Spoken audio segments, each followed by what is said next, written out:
Buenos días, mamitas. ¿Me escuchan bien?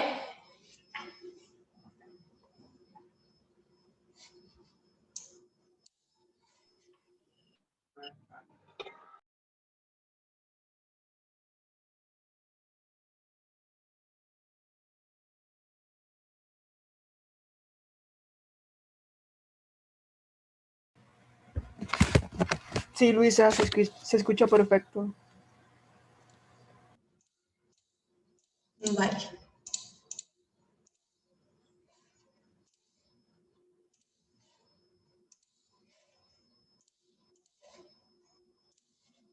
Bueno, buenos días, mamitas. Esperamos que se encuentren muy bien. Primero que todo, queremos agradecerles por la participación en nuestra investigación. Esto es muy importante para nuestra formación y también la solicitamos por el alto interés, específicamente de las complicaciones en el puerperio.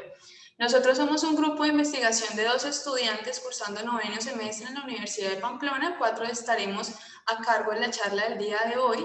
Me presento, mi nombre es Luisa Naranjo, tengo 25 años, soy de la ciudad de Bucaramanga y pues quisiera que mis compañeras también se presentaran.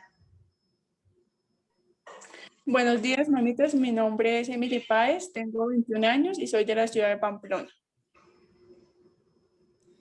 Buenos días para todas, mi nombre es Vianney Muñiz, tengo 24 años y soy de la ciudad de Bucaramanga. Buenos días, mi nombre es Tatiana Pacheco, yo tengo 25 años y soy de la ciudad de Cúcuta. Muy bien, las invitamos a estar muy atentas durante toda la charla, ya que después de ella vamos a proceder a realizar un post-test que es muy importante que respondan. Recuerden desactivar los micrófonos durante todo el transcurso de la charla y si tienen algún inconveniente, pregunta, duda, pues pueden realizarla a través de nuestro chat. Y al finalizar la charla vamos a dar un espacio para unas preguntas donde ya pueden activar su micrófono. Nuevamente agradecemos su participación y daremos inicio a la charla.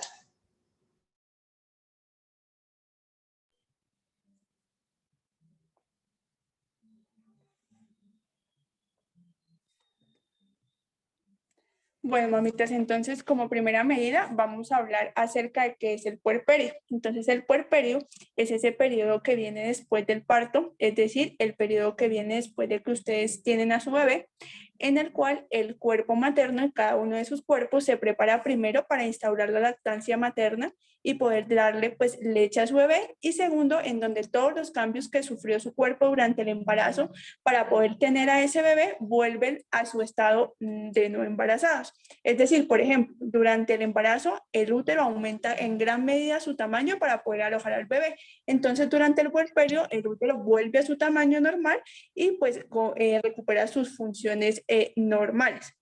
Aunque no se tiene como una duración precisa de cuánto dura el puerperio, se establece que es desde que ustedes tienen a su bebé hasta más o menos los 42 días después del parto, es decir, más o menos 6 semanas después.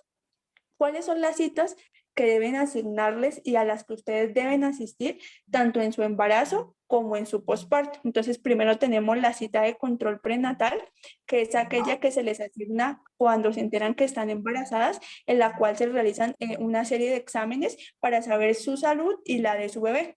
El curso psicoprofiláctico, que son esa serie de citas que realizan tanto ustedes en ocasiones solitas o en ocasiones con el padre del bebé, en donde les dan diferentes indicaciones para prepararlas tanto para la maternidad como para la paternidad.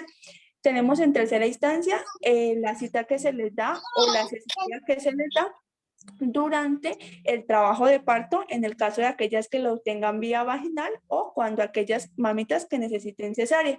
Entonces aquí pues se les va a ir comentando todas las indicaciones que van a transcurrir durante ese periodo, y también se le van a indicar aquellos hallazgos mediante los cuales ustedes deben volver a consultar al centro de salud después de que ya hayan tenido a su bebé y que les indiquen como un signo de alarma o prender las alarmas para volver al centro de salud. Y la tercera cita es la consulta del tercer al quinto día posparto, que es como tal la consulta del puerperio. Todas estas citas deben asistir tanto en su embarazo como en el posparto, y en ellas se les dará diferentes indicaciones para establecer cuándo deben volver ante la presencia de diversos síntomas que ustedes puedan presentar. Entonces, pues vamos a iniciar con las complicaciones que se pueden dar una vez que ustedes hayan tenido a su bebé hasta más o menos las 6 semanas postparto. Entonces, primero tenemos a las enfermedades vasculares, que es aquellas que se presentan en sus vasos sanguíneos. Entonces, ¿cómo sabemos? Pues entonces cada una de nosotras tenemos una serie de venitas en nuestras piernas. En ellas, pues la sangre va a ir fluir de manera constante. Esto que se presentan acá son unas válvulas que ayudan a que la sangre vaya progresando hacia el corazón. El solo hecho de que ustedes estén embarazadas o que hayan tenido un bebé y se encuentren posparto las predispone a sufrir de enfermedades vasculares. Es decir, la predispone a que la sangre no fluya de manera normal, sino que se empiece a quedar acumulada en estas válvulas y se empiecen a formar una serie de coágulos de sangre. Cuando se empieza a formar este coágulo de sangre, aparece una enfermedad que se denomina trombosis venosa profunda, que es la formación de coágulos de sangre en las venas de las piernas. Este coagulito bien sea se puede quedar ahí o se puede desprender. En el caso de que este coágulo que se formó se desprenda, pues va a viajar por todo su cuerpo, como estamos viendo en el video, puede llegar al corazón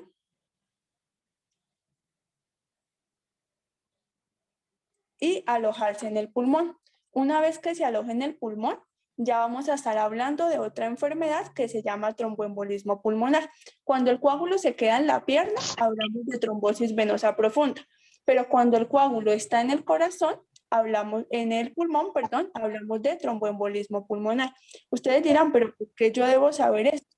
Aunque son enfermedades que se presentan con poca frecuencia después de que ustedes tienen a su bebé, son la principal causa de muerte materna después del nacimiento de su bebé. O sea, son las enfermedades que más las pueden llevar a una muerte temprana después de que ustedes tienen a su bebé.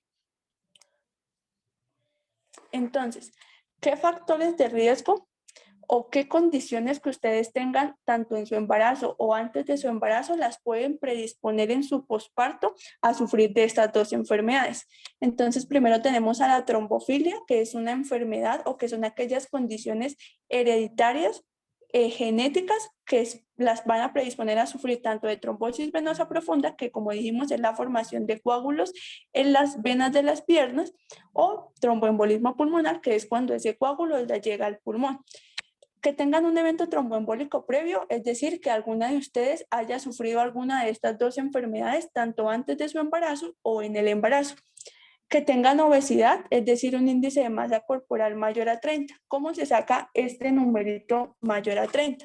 Entonces, cuando ustedes asisten a todas las citas que les nombré anteriormente, siempre se les toma tanto su peso como su altura.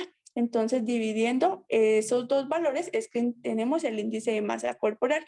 Cuando esa división nos da mayor a 30, pues ya están predispuestas a sufrir alguna de estas dos enfermedades. La presencia de varices en las piernas, pero sobre todo esas varices que hacen que se les inflamen o se les hinchen las piernas y que hacen que sus piernitas cambien de coloración. Que presenten una infección postparto, sea después de que tengan a su bebé, bien sea puede ser una infección a nivel de la orina o una infección a nivel pulmonar, es decir, que presenten tos, congestión nasal, entre otros. Que tengan diabetes ya antes del embarazo o que la desarrollen en el embarazo, es decir, la diabetes es una enfermedad en donde sus niveles de azúcar se elevan por encima de la normalidad. Que tengan embarazo múltiple, es decir, que no tengan un solo bebé, sino dos o más bebés en esa misma gestación, que tengan 3 o más partos, es decir, que ya hayan tenido 3 o más hijos, que tengan hipertensión tanto antes como en el embarazo, es decir, que las cifras de presión, que son las que se toman cuando les colocan un aparatico en el brazo, se eleven por encima de la normalidad.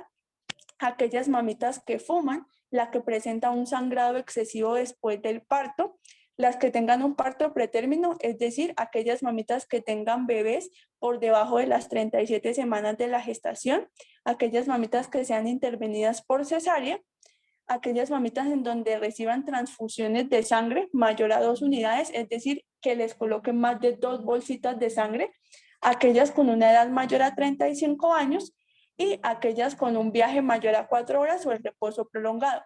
Ustedes dirán, ¿por qué un viaje mayor a 4 horas? En estas ocasiones, pues ustedes no están en actividad, bien sea que viajen en bus o que viajen en avión, pues ustedes van a estar en reposo absoluto. Cuando ustedes vuelvan y retomen la actividad, es decir, cuando ustedes vuelvan y caminen, ese trombito que se formó o ese coágulo que se formó en la pierna puede desprenderse y viajar hasta el pulmón. Por eso se les recomienda que durante el embarazo y durante el puerperio ustedes no estén en reposo absoluto, sino que caminen y realicen actividades de baja energía o de bajo gasto. Entonces, después de que tengan a su bebé, en el caso en las que lo tengan normal o por vía vaginal, después de 24 horas, o en aquellas mamitas que tengan cesárea, después de 48 horas, es decir, después de 2 días, comiencen una deambulación temprana, es decir, caminen tempranamente. Otras medidas es que mantengan una buena hidratación, es decir, una buena ingesta de agua, y otra medida es que utilicen medias compresivas, que son unas medias que llegan más o menos hasta la rodilla y las previenen para ayudar o evitar a que se formen esos coágulos en las venitas de las piernas. ¿Cómo pueden detectar ustedes que están sufriendo bien sea una trombosis venosa profunda, que es la formación de coágulos en las venas de las piernas, o un tromboembolismo pulmonar, que es cuando ya ese coágulo llega al pulmón? Entonces aquí les voy a decir algunos síntomas que ustedes pueden detectar. Entonces, por ejemplo, que sientan dolor o hinchazón en las piernas, así como se ve en esta imagen. En ocasiones, pues la inflamación de las piernas no es tan notoria como en la imagen, pero pues cada uno de ustedes se conoce y sabe cuándo las piernas se le empiezan a inflamar.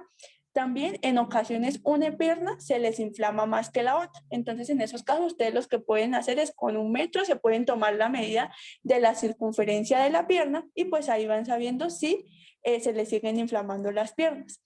También esa pierna o esas piernas, porque en ocasiones puede ser una sola o las dos, empieza a tener cambios de coloración. Entonces se pueden colocar o rojas o incluso pueden llegar a colocarse moradas.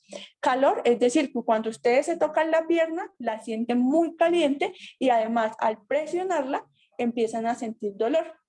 Y también que presenten fiebre.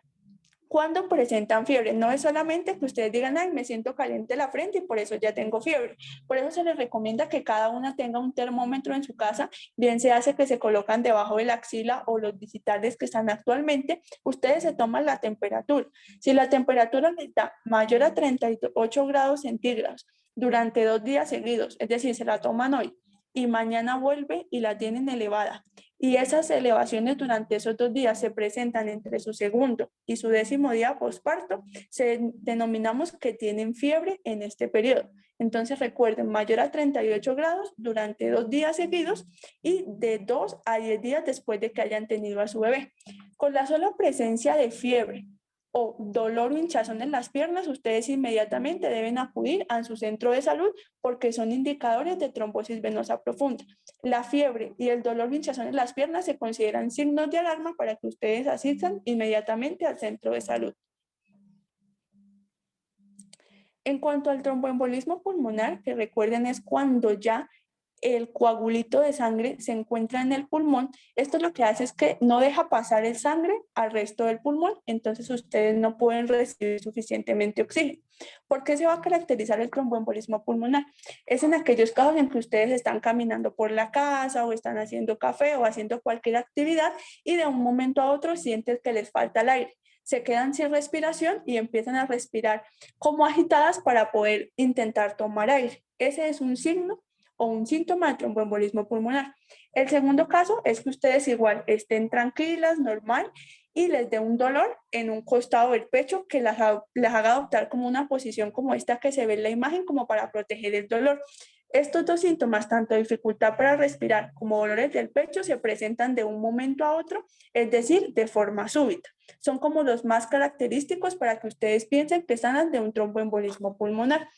¿Qué otros síntomas o hallazgos pueden presentar para que las haga sospechar de que están sufriendo de esta enfermedad? Entonces, primero que tosan y la tos o lo que escupan tenga sangre, que tengan sudoración, que tengan palpitaciones, es decir, que ustedes sientan que el corazón les late muy rápido y como que se les vaya a salir, que presenten desmayos o que presenten fiebre con las características que les nombré anteriormente.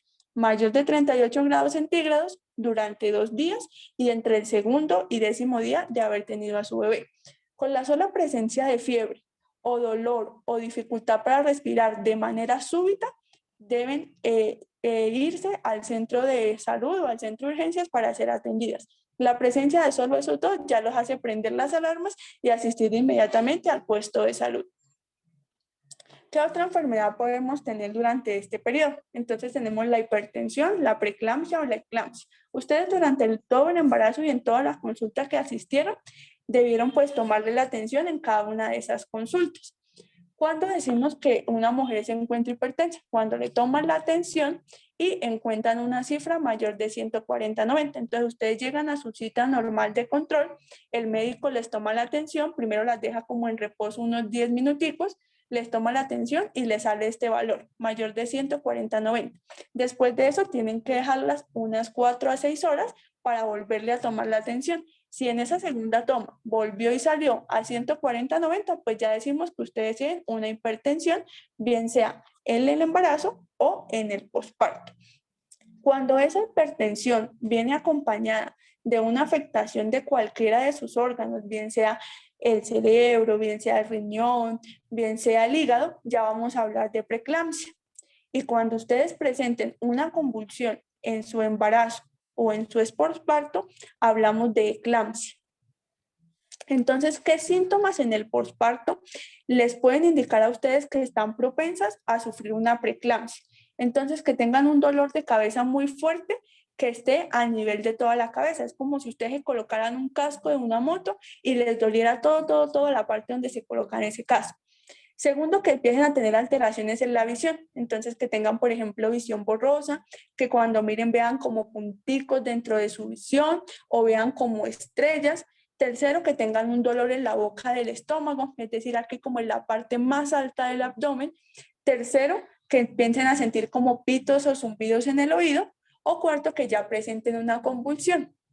Entonces, ante cualquiera de estos, ustedes deben asistir de inmediato al servicio de salud para que sean atendidas prontamente, porque cualquiera de ellos indican que pueden estar hasta la presencia de una preeclampsia.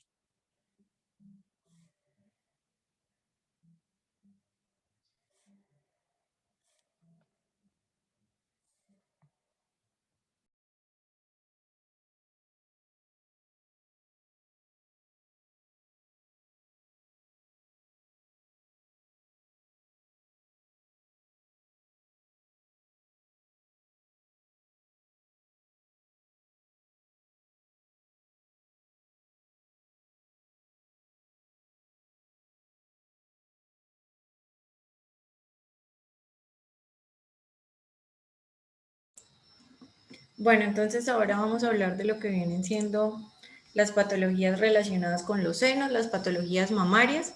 Entonces vamos a ver que es importante que 1 de cada 7 mujeres que se encuentra como tal en el periodo del posparto puede presentar alguna de las siguientes afectaciones en la mama que vamos a presentar a continuación.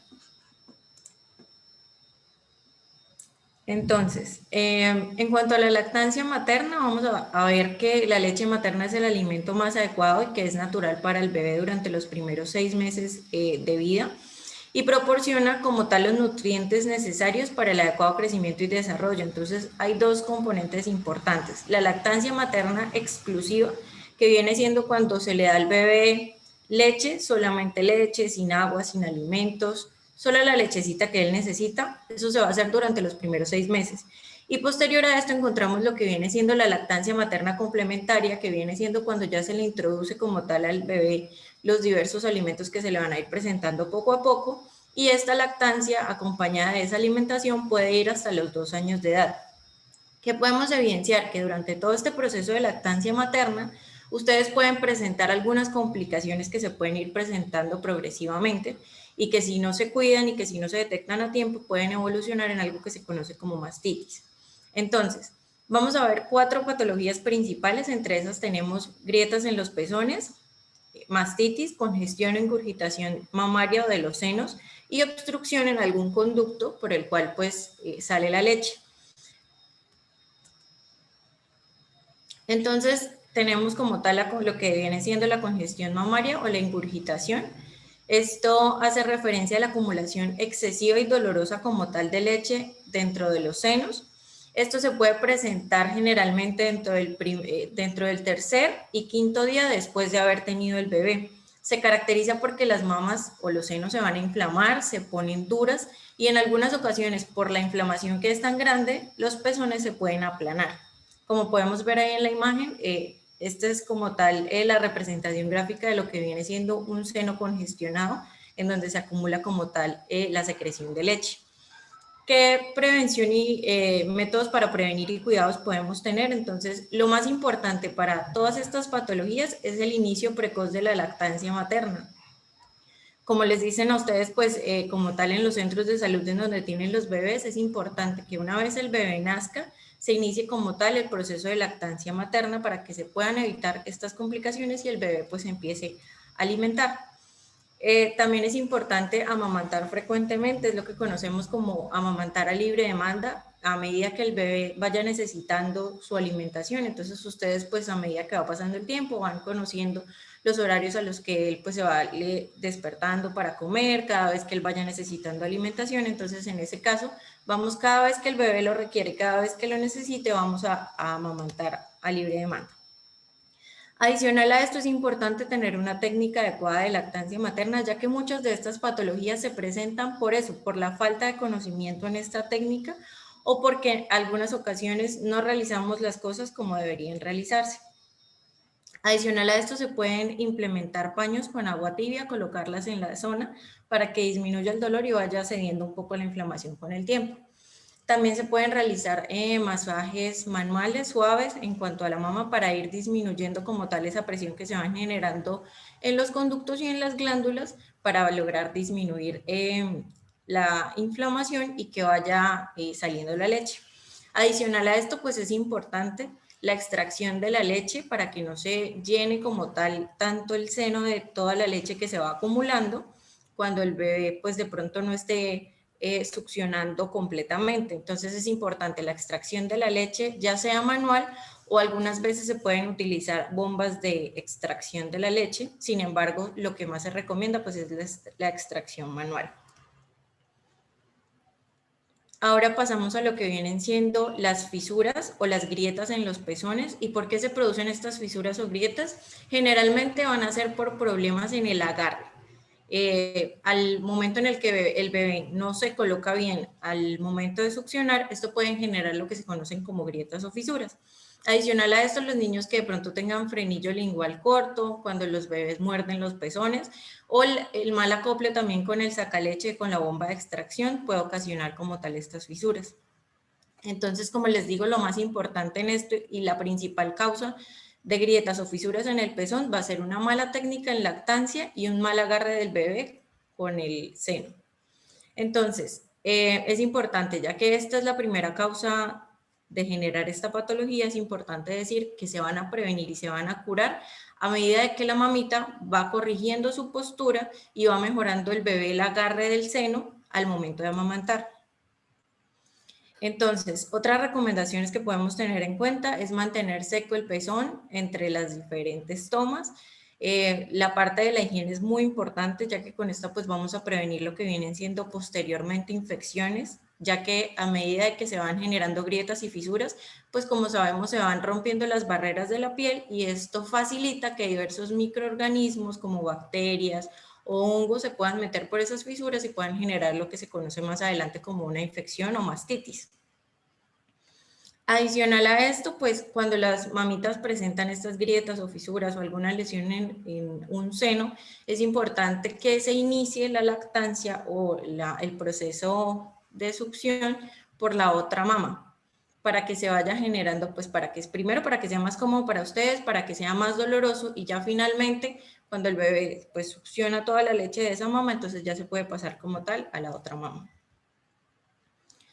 Como les dije, pues es importante reconocer como tal estos procesos, evitar que se generen infecciones, que evolucionen, que dejemos evolucionar este tipo de patologías porque puede desencadenar lo que viene siendo una mastitis que la vamos a ver más adelante.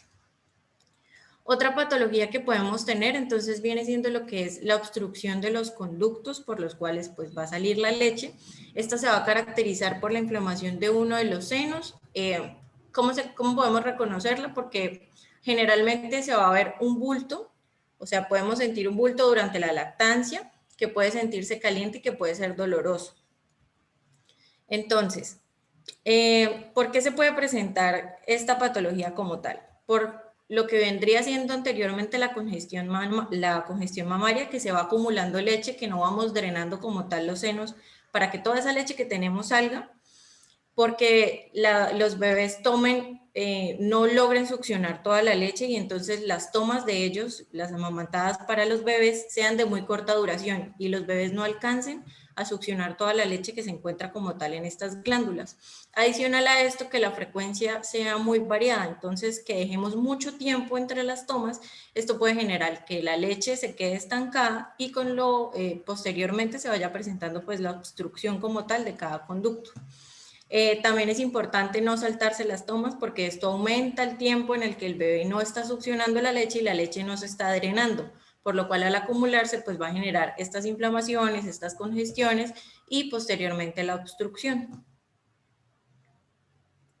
Esto posteriormente puede convertirse en algo que se conoce como galactocele, que viene siendo como un quiste o una masita que está llenita de leche, y es porque ese conducto se tapó, pues la leche nunca pudo salir, entonces posteriormente se va a evidenciar como esto, que se conoce como un galactocele, que se va a reconocer con las mismas características, solo que es de un periodo de tiempo mucho más duradero y que cuando va evolucionando ya generalmente la persona o la mamita pues no va a sentir dolor en el seno, sino va a sentir como el bultico, que al realizar pues ya los estudios correspondientes se va a encontrar que lo que tiene o ese bultico lo que está es lleno de leche. Y finalmente tenemos lo que viene siendo la mastitis. Entonces esto es una infección como tal de los senos que ocurre en la lactancia. Generalmente se puede presentar entre los pocos días después de haber tenido el parto o semanas después ya del nacimiento del bebé. ¿Qué síntomas podemos tener en esta enfermedad? Entonces, vamos a ver que las mamas están hinchadas, que hay dolor o ardor, que hay enrojecimiento de la mama, como podemos ver, en alguna zona de la mama se va a poner roja, se va a poner caliente, y adicional a esto podemos tener síntomas generales. Entonces, podemos presentar fiebre, la fiebre pues vendría siendo mayor a 38 grados, malestar general, cansancio, dolor de cabeza, debilidad. Cuando ustedes sientan que adicional a que tienen las mamas inflamadas, a que están hinchadas, a que están rojas, presentan síntomas ya sistémicos, como les digo, fiebre, malestar general o dolor de cabeza, es una indicación completamente válida para que ustedes acudan al servicio de emergencias o al servicio de urgencias, consulten con su médico porque es importante que esta patología sea tratada, ya que no se va a pasar con pañitos calientes, con medicamentos solo para la fiebre, con medicamentos solo para el malestar, no, ya en este caso es porque la bacteria logró ingresar como tal al tejido mamario, entonces se tiene que tratar con antibióticos y estos antibióticos deben ser recetados solo por su médico. Es importante que no se automediquen como tal en sus casas, que si presentan dolor, que si presentan alguna de estas patologías, por favor consulten con su médico para que él les pueda indicar el tratamiento más adecuado para que estas patologías pues no se compliquen. Entonces, ¿qué factores de riesgo pueden tener ustedes que pueden reconocer para poder desarrollar como tal esta mastitis o estas patologías? Entonces, como les dije, el haber presentado alguna de las anteriores patologías puede desarrollar posteriormente una mastitis. Entonces, el tener grietas en los pezones, el que se obstruya un conducto por el cual pues sale la leche, la congestión o la ingurgitación de las mamas, que como les dije es la acumulación de leche en los senos por el no drenaje como tal de la leche completamente. Adicional a esto, pues la técnica de lactancia materna inadecuada, que haya mucha presión sobre los senos, que de pronto utilicen algún brasier que no es acorde de pronto a su tamaño, que les presione mucho, que les incomode, que duerman con brasier. Esto puede ocasionar a la larga que la presión ejerza ese estancamiento de la leche que no permite que la leche fluya, por lo cual pues, se pueden originar estas patologías. Adicional a esto, algún golpe que hayan tenido sobre los senos, que hayan presentado mastitis anteriormente, también es un factor de riesgo para que en los futuros embarazos pues, puedan desarrollarlo o que en el transcurso como tal de la lactancia materna puedan volver a desarrollar esa mastitis. Y también pues es importante recordarles que la higiene de los senos y como tal pues durante toda esta etapa posparto es muy importante para evitar lo que vienen siendo infecciones. Entonces, como les mencioné, es importante que reconozcan estos signos y que cuando vean que no está cediendo, que con los pañitos de agua tibia no funcionan, que sigue y sigue progresando, que está muy roja, que les incomoda, que ya tienen fiebre, es importante que acudan directamente como tal al centro de salud, que vayan con su médico para que las evalúe y las trate correspondiente a lo que pues están presentando.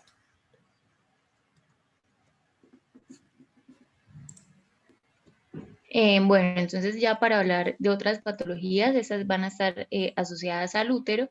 Entonces, primero vamos a tener una endometritis puerperal. Esta es una de las infecciones más comunes que vemos en el posparto. Entonces, ¿qué es? Es una infección del endometrio, como vemos en la foto, pues el endometrio es como ese tejido que cubre el útero, que pues es el revestimiento del útero. Entonces, ese endometrio se va a infectar y pues va a ser producido por gérmenes que tienen como puerta de entrada esta herida que queda en la zona del endometrio donde antes estuvo insertada la placenta, y pues desde ahí, desde esta herida, se va a empezar a propagar la infección a toda la mucosa endometrial. Entonces es importante saber que esta infección suele aparecer aproximadamente durante el segundo o el tercer día de posparto y puede aparecer hasta el día 14 de posparto.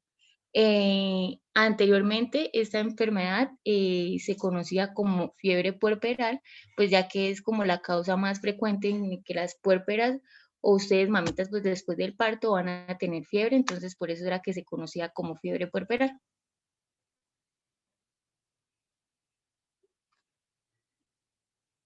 Entonces, ¿qué hay que tener en cuenta o cuáles son las condiciones que las predisponen a ustedes a presentar esta enfermedad? El más importante es que ustedes hayan tenido su bebé por cesárea, que sea un nacimiento por cesárea. Esa es como la condición que más, más las va a predisponer a esta enfermedad, a esta infección. Segundo, pues que sea un embarazo no controlado, que ustedes nunca hayan asistido a ningún control, ni hayan asistido a citas que pues al principio mi compañera ya se las mencionó. Tercero, que haya sido un trabajo de parto muy prolongado, de muchas horas. Esto pues hace que los gérmenes como que tengan más probabilidad de entrar a su cuerpo. Cuarto, pues que se hayan hecho muchos tactos vaginales, el número de los tactos vaginales pues va a influir mucho. Y por último, pues que sea un embarazo gemelar. Entonces, ¿cuáles síntomas son los que ustedes deben de tener en cuenta para llegar a acudir a un servicio de urgencias si presentan esta enfermedad? Entonces, primero, como lo dije anteriormente, la fiebre, que es como el síntoma característico de esta enfermedad, sea casi, pues sea en el 100% de las personas que presentan esta enfermedad. Segundo, pues tenemos la taquicardia.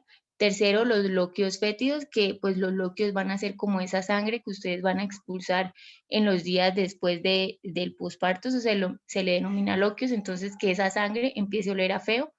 Es un síntoma de que ustedes están presentando una infección. Cuarto, pues que tengan un dolor abdominal inferior. Y por último, la subinvolución uterina, es decir, que ustedes vean que no hay una como desinflamación, que sigan inflamadas todavía después, pues, días después de que presenten el nacimiento del bebé.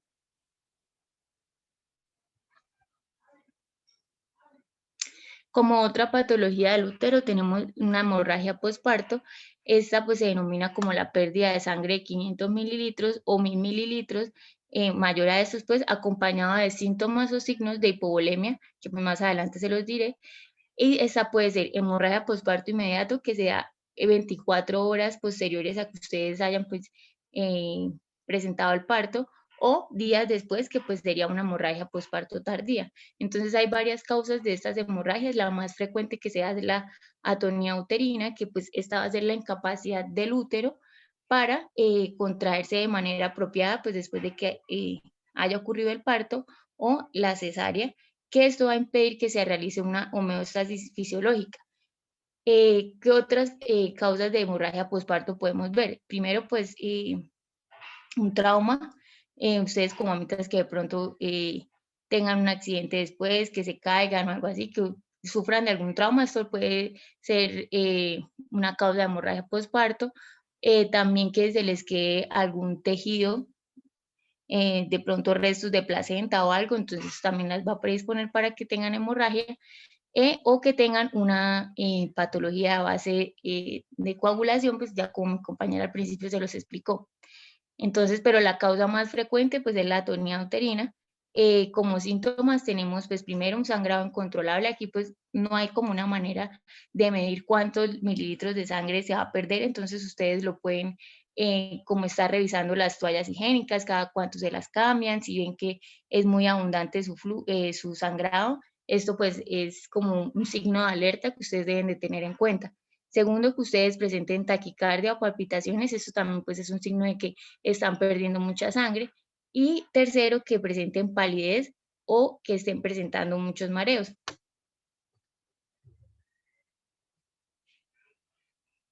Bueno, entonces ahora vamos a hablar de la cesárea, que pues es una manera de tener de ustedes tener a su bebé, que esto va a ser un procedimiento quirúrgico, va a ser una cirugía que se va a realizar para extraer al bebé y a la placenta del útero materno cuando pues no va a ser posible un parto vaginal.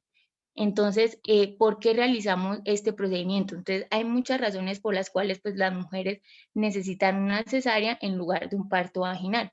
Entonces, pues esta decisión principalmente va a depender del médico y pues de ustedes como mamás. De pronto, si ustedes también, algunas veces las madres eligen presentar cesárea, hacerse una cesárea que un parto vaginal. Entonces, primero, ¿cuáles son los problemas que están relacionados al bebé que me pueda llevar a una cesárea? Primero, que este tenga una frecuencia cardíaca normal, entonces esto es predictorio para que se extraiga el bebé por medio de cesárea, que ya que no aguantaría tantas horas de un parto vaginal. Segundo, que el bebé pues tenga una posición anormal dentro del útero, es decir, que esté cruzado o que esté con los pies por delante, que esto se denomina como parto de nalgas. Entonces pues obviamente el pujo que ustedes vayan a hacer no va a ser efectivo para que el bebé salga, entonces pues ahí se haría como una cesárea. O que si es un embarazo múltiple, entonces si son gemelos o trillizos o más, pues ya ahí sí se haría como una cesárea.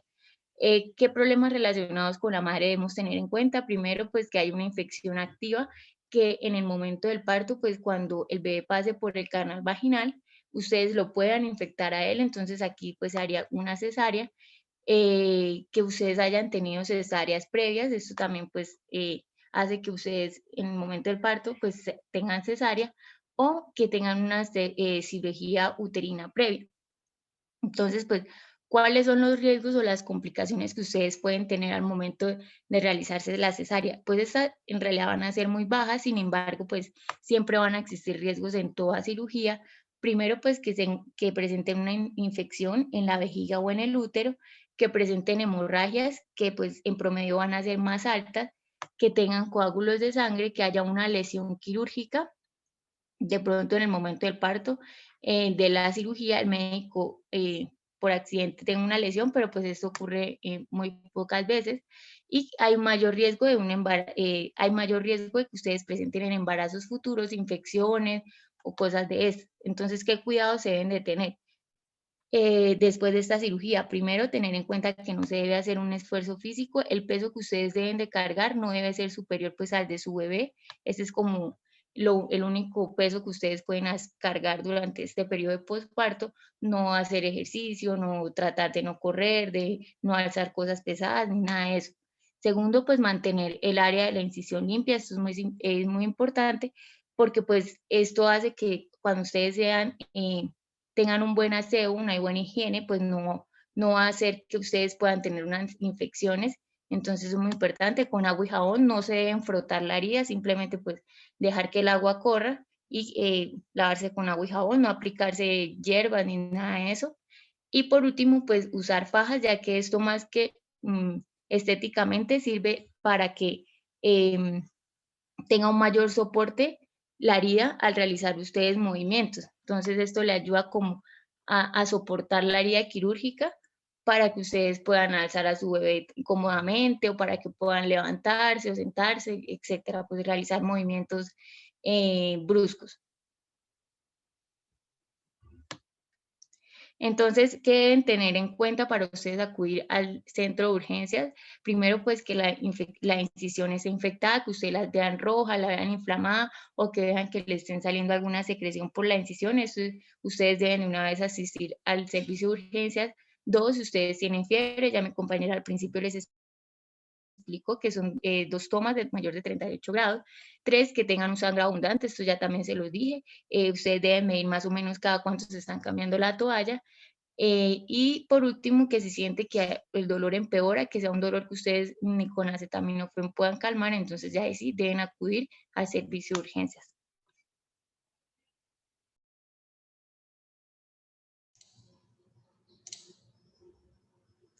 Listo. En cuanto a la episiotomía, esta es una herida que es una herida quirúrgica vaginal, se realiza en el momento del parto para facilitar la expulsión del bebé y esta luego va a ser suturada. Normalmente se realiza cuando el bebé no sale por el canal del parto porque el canal puede llegar a ser muy pequeño. Entonces necesitamos una ayuda para que el bebé pueda salir y pues esto no se va a realizar todo el tiempo, no se realiza siempre, solo en casos especiales. Vamos a ver un video didáctico para que vean lo que realiza el médico. Lo primero que se va a realizar es que se inyecta anestesia para que se adormezca la abertura vaginal y el perineo, que es el área que separa la vagina y el ano. Entonces, ya después de aplicar la anestesia, entonces con una tijera quirúrgica se va a realizar un corte, una incisión en la línea medio lateral. Está esta línea media que va con unión al ano, pero realmente esta que se está realizando acá ya no se utiliza porque puede haber un desgarro del ano. Entonces se va a utilizar la medio lateral de aproximadamente 2.5 a 3 centímetros. Esta puede ser pues más dolorosa y tarda más en cicatrizar, pero pues vamos a evitar este desgarro del ano que normalmente se puede producir por la media. Entonces, apenas pues el médico ya saca al bebé y se saca la placenta, se van a cerrar con unos puntos que van a ser absorbidos por el cuerpo y pues ella llega a sanar en aproximadamente 3 semanas. Entonces, ¿qué nos puede ocasionar una episiotomía? Entonces, una episiotomía nos puede dar una hemorragia, nos puede dar un desgarro, nos puede ocasionar una infección, puede haber ya hinchazón, una apertura de la herida, ya sea porque se suelten los puntos, puede haber cambios en la coloración de la piel a morado, se pueden ocasionar hematomas, ronchas en la piel, dolor al tener relaciones sexuales, deja una cicatriz dolorosa y también nos puede llegar a dar una incontinencia urinaria y fecal. En cuanto a los cuidados, después de realizada la episiotomía, los cuidados que debe tener la paciente, siguiente. Entonces las recomendaciones es que se laven muy bien las manos con agua y jabón antes de tocar la herida, de realizar la ducha diariamente y limpiar esta área también con jabones y agua, sobre todo los jabones que sean neutros. Secar totalmente la herida, es muy importante no dejarla en ningún momento húmeda para que ésta pueda llegar a sanar totalmente. Se deben aplicar ya cremas anestésicas o para el dolor en dado caso de que sean formuladas y pues también colocar un vendaje o algún tipo de faja para que ésta sea recubierta. Siguiente. En cuanto a las infecciones puerperales, como se ha hablado en toda la charla, acá normalmente se va a presentar es con una fiebre. Como ya lo mencionamos, es una fiebre que es superior a 38 grados durante 2 días. Esta se va a presentar entre el segundo y el 10.º día. Entonces, ahí es donde vamos a tener más atención.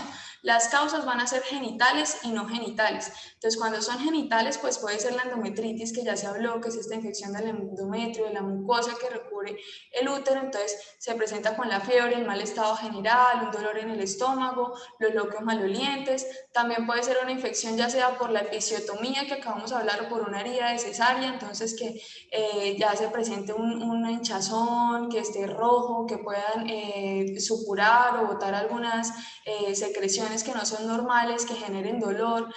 La mastitis también nos genera una infección. Y pues infección de vías urinarias, que es la cistitis. Entonces acá tenemos que tener en cuenta el dolor, el ardor al orinar y el aumento de la frecuencia urinaria. Dentro de las extragenitales, entonces ya sea por ejemplo que se presente una complicación respiratoria, una pielonefritis, que es una infección urinaria alta, un absceso en la zona pélvica que se pueda llegar y pues por la continuidad nos puede generar una infección, una tromboflebitis, que es estos coágulos que se forman en las venas, que pues también nos puede dar una infección ya sea después del parto o ya sea un aborto séptico o una cesárea, y pues una fiebre que puede estar ocasionando algún tipo de medicamento. Entonces, siguiente, acá lo más importante que vamos a tener son los signos de infección. Estos van a ser principalmente la fiebre, que ya hemos comentado, es primordial que la tengan en cuenta, que tengan un dolor abdominal inferior, el loquio o el sangrado que se tiene normalmente después del parto, que tenga pus o que tenga mal olor, que haya enrojecimiento, calor o hinchazón, y dolor en algún lugar del cuerpo, sobre todo en mamas o en la herida quirúrgica después de la cesárea. Entonces, todos estos signos hay que tenerlos muy en cuenta, porque después de que se presenten hay que asistir inmediatamente pues a un centro médico para ser más estudiadas. La fiebre no va a ser normal después del parto. Siguiente. Y ya para finalizar, pero no menos importante, se encuentra la depresión postparto. Aquí vamos a tener tres conceptos muy importantes, que es la disforia de postparto, la depresión postparto y la psicosis postparto. Entonces, la disforia es como una ansiedad, es una desestabilidad emotiva, entonces a veces se puede dar como un estado de ánimo depresivo. La mujer pues obviamente después del parto va a tener preocupaciones por la manutención tanto del bebé, ya sea económicamente, o por ella misma, de cómo desenvolverse durante este. Entonces, estos síntomas van a ser pasajeros, porque normalmente no se van a requerir un tratamiento, suelen ser más intensos en el cuarto y en el quinto día después del parto, y pues van a desaparecer de forma espontánea después de 2 semanas. Ya la depresión como tal, pues sí, ya la presencia de tristeza, la pérdida de interés o placer, que se tengan sentimientos de culpa o que haya falta de autoestima, que se afecte el sueño, el apetito, que haya una sensación de cansancio y de concentración que pueda estar afectando a la madre. Entonces, este incluso se puede desarrollar antes del parto, sucede en la mayoría de los casos, se da sobre todo en los primeros 3 meses después del parto, pero puede durar hasta 6 o 1 año, y si no se da un adecuado tratamiento, pues ya se da una depresión que no va a estar ligada al posparto, sino que ya es algo que se mantuvo, que mantuvo la paciente y se desarrolló mucho más. Y la psicosis, pues es cuando ya se presentan ideas delirantes, alucinaciones, cuando la paciente tiene un lenguaje desorganizado, disperso o incoherente, o hay un comportamiento desorganizado que también puede generar confusión. Aquí lo más importante es que la madre puede tener intentos de lastimarse a sí misma o al bebé. Esto es algo que normalmente ocurre unos días después del parto, y las mujeres que de pronto son más propensas a llegarlas a sufrir son las que tienen de pronto ya alguna patología psicológica anteriormente o tienen herencia de ella. Siguiente. En cuanto a los síntomas de la depresión, vamos a encontrar entonces que se van a dar ansiedad o estado de ánimo triste. La mujer la mamita se puede sentir vacía, puede sentir irritabilidad, sentimientos de culpa, falta de esperanza, impotencia, se puede sentir una inquietud, puede sentirse también con fatiga, que se sienta una disminución de la energía, que no pueda dormir o que al contrario entonces esté durmiendo mucho, que tenga un apetito anormal, ya sea o que presente mucho apetito o que se le disminuzca totalmente. También hay cambios en el peso que pueda presentarse, va a tener dificultad para concentrarse, recordar o tomar decisiones. También puede presentar las molestias o dolores corporales, se puede manifestar en el cuerpo con dolores de cabeza, calambres, problemas digestivos que realmente no tienen una causa física o que no se alivian con algún tratamiento. Entonces tienen estos dolores físicos, se acercan al médico y les mandan algún tratamiento o las estudian y le dicen no, es que definitivamente como que no es por este lado. Entonces sí hay que estudiar o pensar de pronto en alguna causa más psicológica. También entonces van a tener problemas para crear un vínculo emocional con el nuevo bebé, o van a tener dudas constantes sobre su capacidad de cuidar al nuevo bebé. Aquí lo más importante siguiente es que se puede presentar pensamientos sobre la muerte, el suicidio o hacerse daño a sí misma o al bebé. Entonces, por eso es tan importante reconocerla, hablarla, para que se pueda dar un adecuado tratamiento. ¿Por qué sucede? Pues normalmente va a suceder en mujeres o en adolescentes, por ejemplo, de la preocupación de que no van a saber cómo ser madres o no tienen una idea, y entonces esta preocupación les va a generar ansiedad y les puede generar una depresión, que tengan un bajo nivel socioeconómico, porque sabemos que la manutención del bebé realmente requiere una parte de gran dinero, ya sea para los pañales, tratamientos, la leche, un montón de cosas que muchas veces de pronto no van a poder tener acceso, y pues que también va a presentar ansiedad al no verlo, y pues puede generar una depresión. Ya como lo habíamos hablado también, el antecedente de que tenga una depresión, o que la mamita tenga baja autoestima, o que ya haya tenido sintomatología depresiva o ansiosa durante el embarazo, entonces también puede darnos una depresión. Que también tenga, por ejemplo, un pobre apoyo social y familiar, que la familia no la esté apoyando, y pues obviamente tener un bebé requiere de ayuda de otras personas, porque requiere una atención 24/7. Que ya haya tenido, por ejemplo, algún evento traumático, o el estrés cotidiano, problemas, por ejemplo, con la pareja, o que éste esté ausente, que haya una violencia intrafamiliar, estrés con el cuidado del bebé. Aquí también tiene mucho que ver, por ejemplo, la temperatura o conducta del bebé, el temperamento, perdón, o conducta del bebé, porque pueden llegar a ser bastante difíciles de manejar, y pues la mamita se puede llegar a sentir confundida de que no está haciendo un buen trabajo, y pues obviamente este estrés puede generarle algún tipo de depresión. Que tengan dificultades socioeconómicas, como ya lo hemos mencionado, o que se pueda dar un embarazo no deseado o que no esté planeado. Entonces, en cuanto a si hay tratamiento, pues sí, hay realmente tratamiento. Lo primero que hay que hacer es acudir al médico o al psicólogo, decirle: mira, estoy sintiendo esto, me está pasando esto no es algo que sea de pena o que haya de avergonzarse, sino al contrario, porque la idea pues es prevenir esto que estamos acá señalando, que es los pensamientos sobre la muerte o el suicidio, hacerse daño a sí misma o hacerle daño al bebé. Entonces, se puede dar tratamiento, primero que todo, pues por la parte de psicología, ellos ayudan muchísimo, y en dado caso de que requiera ya un tratamiento con medicamento, pues se puede dar, ya el médico lo indicará, no se necesita suspender la lactancia, y pues la idea es que se vaya al médico para que sea bien tratada. ¿Hay algún examen para saber si estoy sufriendo de depresión? Realmente no lo hay como tal, pero pues también se deben descartar otras alteraciones del cuerpo, ya sea que haya una afectación de la tiroides o haya una afectación de la sangre como una anemia. Y pues no todas las mujeres realmente van a requerir una medicación. Entonces acá lo más importante es hablarlo, buscar la red de apoyo también con la familia, con las amigas o con personas que hayan pasado por estos procesos, que eso también puede llegar a ayudar mucho y a solucionarlo. Es algo que también pues con el tratamiento debido pues va a llegar a ser pasajero. Bueno, mamitas, con esto finalizamos nuestra charla. Agradecemos mucho su atención. Vamos a dar un espacio para las preguntas que de pronto tengan. Pueden activar sus micrófonos o alzar la mano.